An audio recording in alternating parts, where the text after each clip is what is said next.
Welcome to the Brad and Taylor Show. Today we have Kevin Yoder. You're listening to The Brad and Taylor Show, a podcast that inspires entrepreneurs to pursue their passions. We're sitting down with some of the best to learn how they got started and some lessons they learned along the way. How's it going, Kevin? It's going fabulously, Brad and Taylor. Thanks for having me on. I appreciate it. Yeah, Of for course. sure. So let's back it up a little bit before we actually tell us a little bit about what you do. Yeah, easy. So I do a few things, and I will tell you that I operate as a real estate professional. I've done that for the last 19 years-ish. I can't believe I'm saying that. So I've been in the real estate industry since 2002. So it's been a very long time. That's been my primary focus until the last few years. I've since transitioned into a coaching business. So I coach entrepreneurs mostly on mindset, breaking through barriers and disempowering beliefs and replacing those with more empowering beliefs so they can forge ahead to their goals and dreams. And when I start talking about that, you might hear it in my voice. That's where my passion really lies. Now, what's awesome about that is I've been able to bridge and cross the two worlds together so that I can help real estate professionals with the same thing. And starting with my own team, of course, but then also branching off into and helping other real estate professionals. And I also, I'm a real estate investor, so I'm passionate about investing and finding properties that are underperforming and fixing them up and putting tenants in an awesome situation so they can win that way. Do some flips on the side, own some shares in a title company, and a few other ventures that I'm excited about. Awesome. That's a lot of stuff. We'll get more into that coaching later because I want to hear more about that. But let's back it up a little bit before, let's kind of talk about how you got started. What did you want to be when you grew up? Did you want to be an agent? No, I don't know anybody that wanted to be an agent when they grew up. I think I was just sharing this morning. I have a perfect background and 4-year degree that complements real estate extremely well. I have a 4-year degree and a criminal justice major with a Spanish minor. So you can see how that might help out in real estate. Said no one, never. So we actually had somebody who was in Sean was in criminal. He was a police. He did a whole bunch of other stuff too. So it's it's funny. Well, I intended, and I think I would have done all right. I think I would have been a pretty darn good cop. I went to Atlanta, Georgia in the 90s to get into law enforcement. I moved from Michigan down to Atlanta. That's why I went. I packed everything I owned into my 1995 Honda Civic that just dated me and moved down there. And I was interviewing for police departments. And it didn't take me long to realize that starting salary of $24,000 is not going to quite cut it for me. That was one reason. And I don't know, I just started to really think about what I wanted to do with my life. And I realized I had some skill sets that would be probably underserved, if not entirely underserved, which is sales. And I found myself leaning into that and abandoning the cop thing and got into sales at an early age and started off doing some door knocking, selling home security systems. Which is why when I found myself in real estate, that became super easy compared to where I started. Yeah. Oh yeah. And, yeah. Although now it's funny because we're doing some real guerrilla warfare stuff in the real estate world, which is right up my alley. I'm willing to do anything so long as it's legal, ethical, and in alignment with my core values. So I help my agents do the same thing. Yeah, yeah, that's awesome. Did I land an answer? Did I answer your question? I'm forgetting what the original source was. We're trying to get to how you got to what you wanted to be when you grew up. But so you can finish your story on how you kind of transitioned over to be an agent. Sure. Yeah. So transition, and I knew I wanted to be in sales. So I was in sales for several years, sales management, moved into telecom. And the whole time something was gnawing at me that I hate the product. I can't sell this thing with passion. And what was it that I really saw myself doing? I knew I enjoyed, most people say that when I'm interviewing agents, hundreds of agents every year, usually the same thing comes up. I like homes. I'm like, well, you don't realize it has nothing to do with that. Well, it has something to do with it, just not entirely to do with it. But I knew that I wanted to be in that space. And so, of course, I got my license and found myself in real estate. Up until that time, I'll share with you this, that I had 33 different jobs from the age of 15 until 30. So in 15 years, 33, probably maybe 34 if I've forgotten one. It might be easy for me to forget something that I've done. But so clearly I found what I'm supposed to be doing in order to stay in it for as long as I have. And I don't have any intentions of leaving the industry anytime soon. Yeah. That's what I've been up to. That's awesome. When did you switch into kind of doing some coaching stuff? Is that recently, or when did you start that? Sure, that's a good question. Relatively recently, I would say 2000, turning 2018, at the end of 2000. I'm just going back for a second.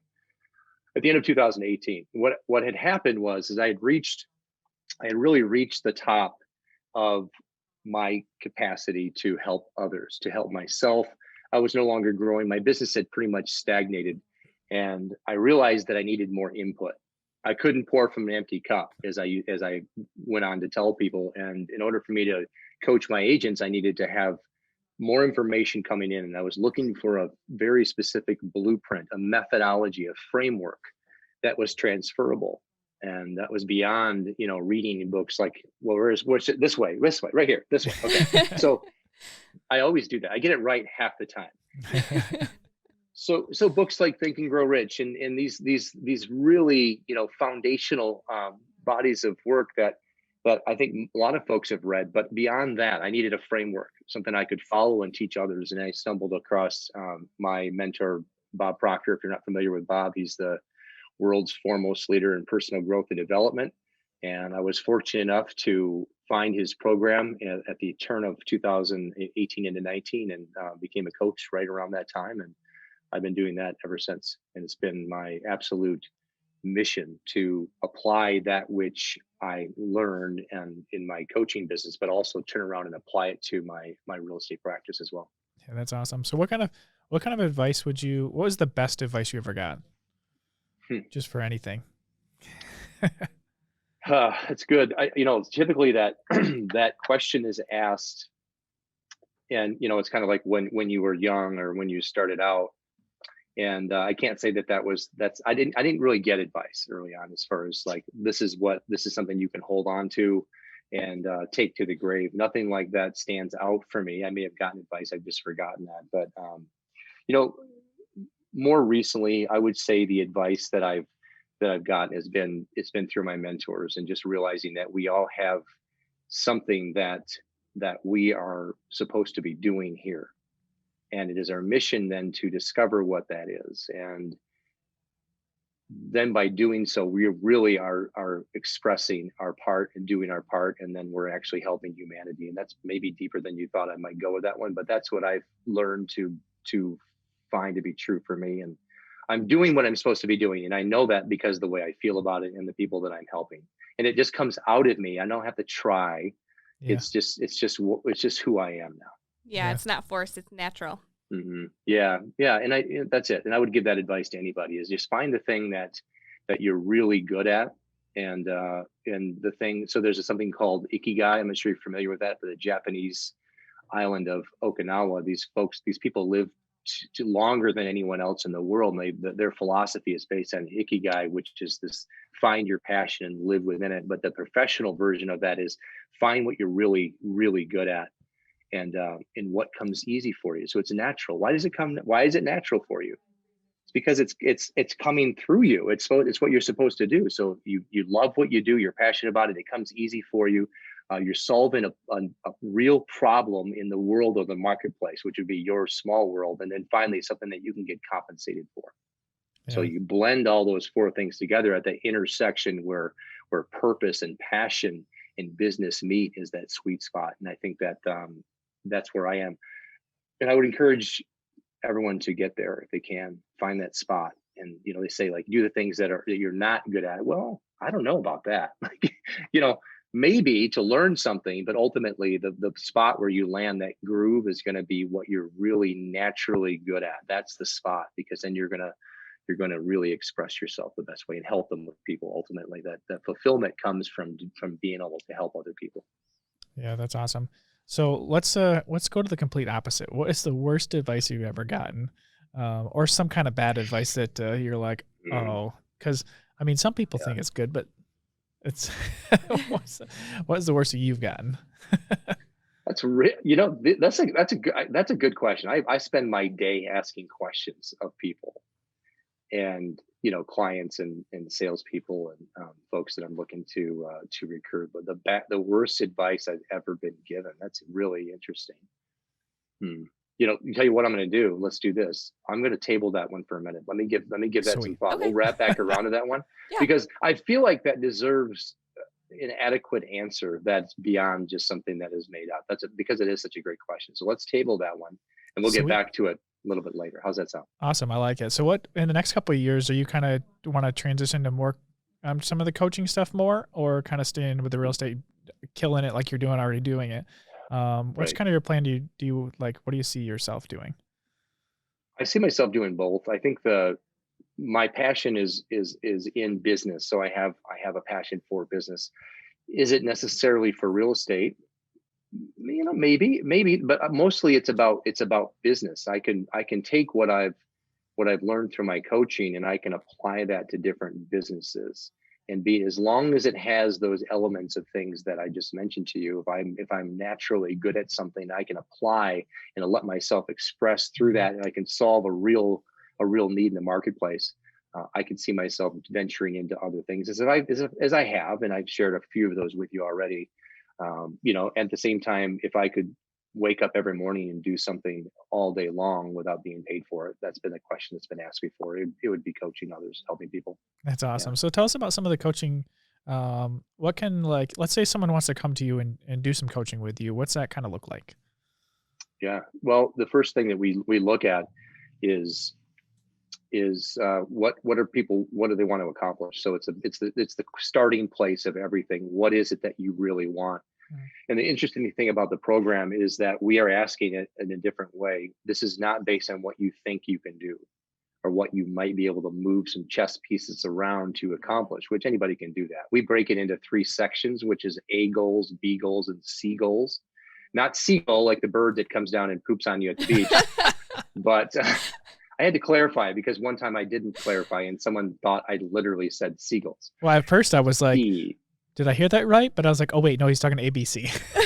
Yeah, there's ABCs of goal setting. An A goal is a goal that most people set at New Year's, a New Year's resolution. And it's, I want to just ratchet this thing up a little bit. I think I might lose 10 pounds or, nothing wrong with it. There's no inspiration there at all. And then because there's no inspiration, you just drop out and fizzle out by the 15th of January. So that's why it sucks. Yeah. A B goal is a goal that is slightly higher than that. And that's where I think the second section and people would land is, okay, we did this year. We were, we did 30 million in real estate. Let's just really ratchet this up. Let's get to 32 million. Well, okay. It's just, it's selling yourself short. Yes, it's better than stagnating. At the same time, there's no inspiration in that. You're not going to wake up and fly out of bed at 4:30 in the morning because you're so excited to ramp that up by 2 million, and you can apply that to different types of goals as well. That's a B goal. It's where I can move some chess pieces around the board. I say the B goal is this way. If I could do it right now on this piece of paper and literally plot it out, it's a B goal. It's not a C goal. A C goal puts you in this place where it's something I really want. It is a stretch way up there. Furthermore, when I arrive there, it's not simply to covet the goal. I always grab stuff and use it as an example. So this is like my AirPods is, okay? This is the goal. I got it. It's just, I coveted it. Well, listen, that's a part of it. You get the goal. At the same time, when you get it, you're going to want something bigger now because that's how we're wired. It's the growth in the process. So it requires, in order for me to get to A to B or get to that C goal, it mandates that I'm a different person when I arrive. Okay. And that's a whole different level, right? So that's the starting place. So we get people to latch onto a goal that inspires them, scares you a little bit. It's something you really want. What is you really want? Remove from the equation what you think you can have or what your parents told you was possible. All that stuff's out the window. What do I really want? And then we look at, once we lock into that goal, we look at the thing called the paradigm, which is the multitude of thought habits that are lodged in our subconscious mind. It's what would keep us from getting to the goal.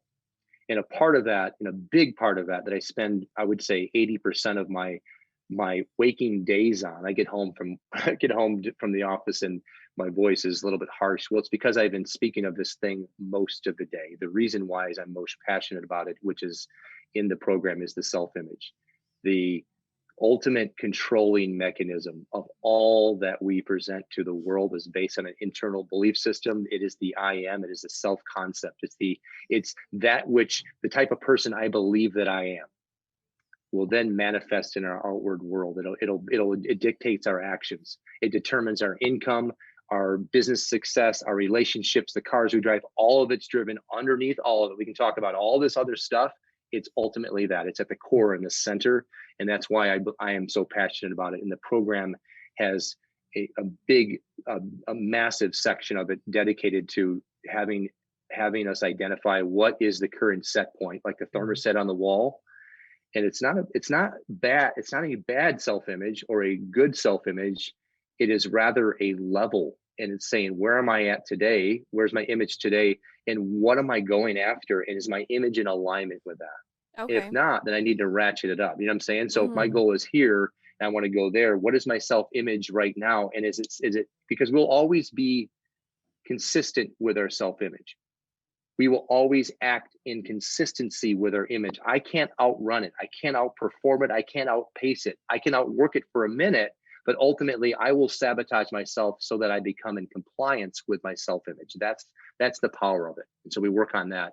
And we there's other elements to the coaching program. The biggest piece is they're setting a big, massive goal, identifying the self-image set point, rewiring and reprogramming the subconscious so that our entrepreneurs that we coach with are able to forge ahead and accomplish their most elusive business and personal goals using science and psychology in that blueprint. That's awesome. I like Yeah. especially because the beginning, you got to kind of set all that stuff at the beginning, kind of the mindset and stuff, because you can't just jump into it and try to do it. I never did any coaching stuff, but I did a lot of teaching and stuff like that back in the I day. want to learn so much more.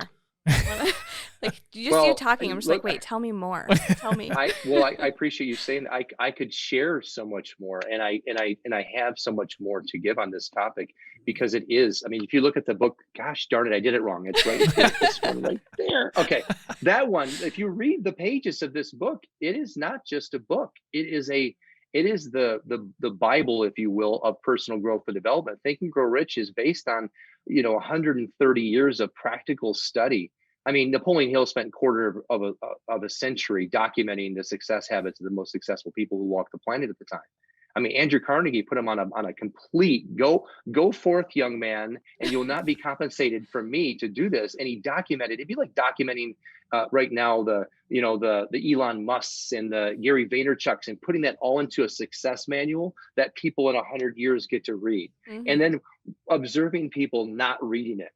Like, what is wrong with you? It's there. So anyway, the in that book, clearly it states that what we become what we think about, in its shortest form. And the self-image is that deeper inward belief, which then all things are projected. There's a saying which is, we think in secret and it comes to pass, and our environment is but our looking glass. That's William James, and the reason why he says that is because it's all inside, and it's deeper. It goes deeper than what we probably can get to in this conversation today, Yeah. Taylor. But I could talk about this one forever. So. Oh yeah. That's What's awesome. that You book just called opened again? the can of worms. So this one is called Think and Grow Rich. Okay. Written by It just looks so Napoleon Hill. different than the one I was like, wait, you're talking about that, but it's not the one we got. We got Yeah. we got Well, I the got different the one. leather-bound version. It's it. the one that I'm going to carry with me for a very long time. Yeah. Yeah. And I got that concept of the leather-bound version from Bob Proctor, my mentor. He's 86 years old, and he's been carrying the same copy of Think and Grow Rich since the 60s. And it's wrapped with rubber bands, and it's all ragged and torn. And he reads it. He continues to read. Yeah, he's read it since then. And he will tell you that every time he reads it, he learns something new, not because the material is different, but if you look at the opening pages of this book, Napoleon Hill even says that you could read something here and you're not going to get it. Why is that? Because it's all levels of awareness, and your level of where you're not ready for it. You're not ready for it. Your consciousness is not there yet. And I read this book 10 years ago. Guess what? Right over my head. I know what they're talking about. That goes for many bodies of work where you can share it with somebody, and if they're not ready for it, they're not, the student is ready, the teacher will appear, kind of thing. Right? Yep. How many times have you read the book now? All the way through. Yeah. Probably in an honest read where I started and I ended it. Well, it's not really a fair question for me, in all fairness, is because I am constantly referring back to chapters and reading those as a standalone. And right now, every week I'm actually, you guys are on Clubhouse. You familiar with Clubhouse? Yep. Okay, so I do a Think and Grow Rich mastermind group with a couple nice. of my coaching friends from Australia. So we're covering chapter by chapter right now. So, but all the way through, probably 3 or 4 times all the way through, but chapter by chapter, back and forth, especially a couple chapters on faith and autosuggestion and persistence. We're constantly going back to those because it's sort of the linchpin of all personal growth and development. Yeah, that's awesome. There's my plug for Napoleon Hill. Yeah, I like it. What was the Clubhouse group called again? It's called the Think and Grow Rich Mastermind. It's every Tuesday at, let me just pull it up. Every Tuesday, my events, 6 p.m. Eastern. Think and Grow Rich. I just want to make sure the name was right. Think and Grow Rich Mastermind, a powerful discussion about the principles in Napoleon Hill's Think and Grow Rich. This week we cover chapter 6.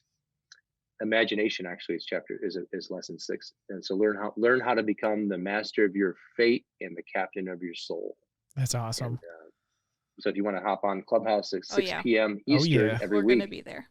hop on. I like it. All right, look forward to seeing you there. We welcome you. It's a powerful discussion coming from different perspectives and what we've learned through the material, and we cover it chapter by chapter.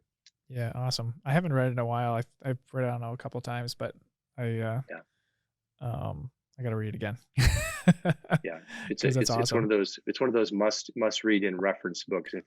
I suspect that when you go back to it, you will find yourself seeing or getting different pieces out of it than you ever have before. That's how powerful it is. Yep, that's awesome.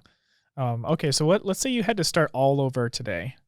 You had no clients or nothing, but you had $1,000 and you have all your knowledge. What would you spend that $1,000 on? Ooh, I had my knowledge. Ooh, I was gonna answer. As soon as you said the question, I was gonna answer it with I would go seek knowledge. Hey, that works too. Well, I mean, I still would. I would spend that money identifying what the biggest is. This in modern day? Is this like right now? Yeah, that sounds good right now. Yeah, I would research whatever that would be, the R&D required to find out what the biggest problem is that I could solve.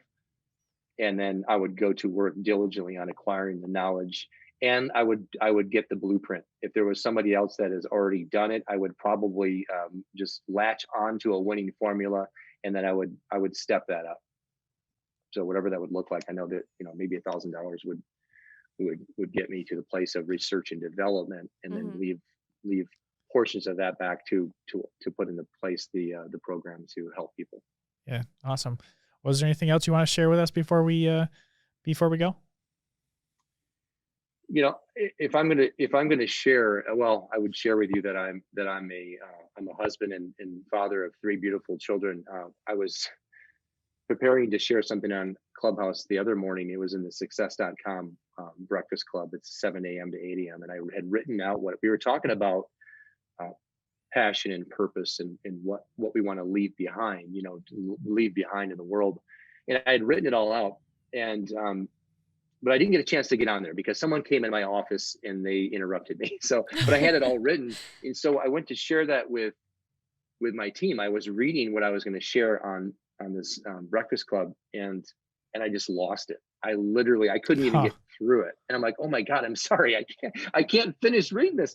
And it's because, and my wife will tell you, like, I'm just a big sap. Whenever I talk about my kids, like we were talking about my daughter, Lucy, she's 15. So whenever someone brings up that their kid, someone this weekend, we were out to dinner with a couple, and they said that their daughter is having her graduation party planned for her high school graduation. And she was sharing how that's really hard for her. And, I looked at my wife, I'm like, don't get me started. We're not going to talk about this right now. And Jenny's like, she's like, you should probably stop because Kevin's going to get all worked up. So I'm passionate about my kids. I want them near me. My wife wants them to go away and explore the world and go to college in a different state. I want to buy the home next door and have them go to Davenport, which is like a mile down the road. Yeah. So I say that, and obviously I want them to experience life as well. So I have both sides of me. I'm a Gemini. I get to have 2 different opinions. Yes. So that's Gemini twins. That's what we're all about. So that's one thing. And And I think that's it. So just super passionate about my family and my children, and helping people with this program that we've touched on just a little bit today, and that of course transcends into helping real estate professionals be more, do more, have more, and experience more through what we get to do here. That's awesome. How can they get more information on your coaching and stuff? Yeah, so a couple of places. I'm on. I have my YouTube channel, Yoder. So the brand is Yoder Results. Yoder Results. If you Google Yoder Results, or you can go to yoderresults.com. yoderresults.com, and you can. I have an Instagram as well, and you'll find two different versions of on each of these channels of either Yoder Real Estate, which is obviously slanted towards what we're doing to help buyers and sellers win in this market, and also the coaching side, the mindset side, which is helping entrepreneurs. I have clients, by the way, of all different walks. I have a professional bodybuilder client. I have business owners, insurance company owners. I have real estate agents, mortgage brokers. I have people that have lost almost 100 pounds with my program. And the reason is because of what we shared. It's underneath all of it. If it's a sales, I was just having a conversation 5 minutes before we got on here with someone who was helping with some social media stuff, and my passion towards it. And I said, I was sharing with him, when someone says they have a challenge, like I need to sell more homes, like automatically, I'm like, yeah, it's your self-image. I need to lose weight. I'm like, yeah, your self-image. It needs to be like, I need to make more money. Yeah, okay, it's a self-image. Just always going to go back to that. Underneath it all, we can just trace it right back to that center point, and that's what we need to work on. So that's what I'm the most passionate about. Yeah, that's awesome. I can definitely tell. Yeah, you got it down. That's awesome. Awesome. Yeah. I like Thanks it. for asking me a question that lets me talk about something I really am passionate about. Yeah, no worries. No worries. Well, thanks for coming on and telling your story. And everyone watching, if you guys want to go check out his YouTube channel, then we can go from there. But yeah, thanks for coming on. Thank you. I appreciate you too. You're awesome. I look forward to connecting with you soon. And I'll see you in the Clubhouse tomorrow. Oh, yeah. 6. Tomorrow 6. All right. See you guys. Brad, Taylor, nice to meet you. Nice to meet you.